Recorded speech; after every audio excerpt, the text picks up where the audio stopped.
ስሙልኝ አባ የሚናገሩትን። ሰርታችሁ ባልተሳካላችሁ ነገር አትጨነቁ። ትቀጠራላችሁ፣ ትባረራላችሁ። 3-4 ጊዜ ንግድ ትከፍታላችሁ፣ ትከስራላችሁ። አትጨነቁ። አሁንም ሞክሩ፣ አይሳካ። በደስታና በሰላም ኑሩ። ጥራችሁ ባልተሳካ ነገር አትጨነቁ። ለምን ዳውነንስ አንሞትም? ሰነፉነን አንሙት እንጂ ዳውነንማ አንሙት። ምን ችግር አለው? 3 ክንድ ከስንዝር መገነዣ ብቻ አይደለም ይከተልን?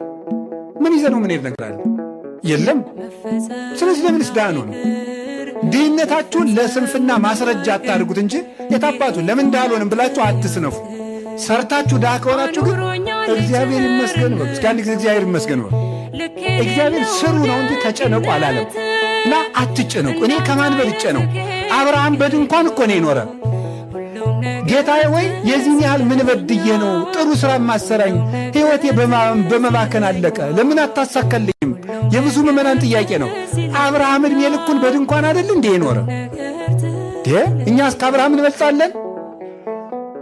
ይስሐቅ በድንኳን ነው የኖረ።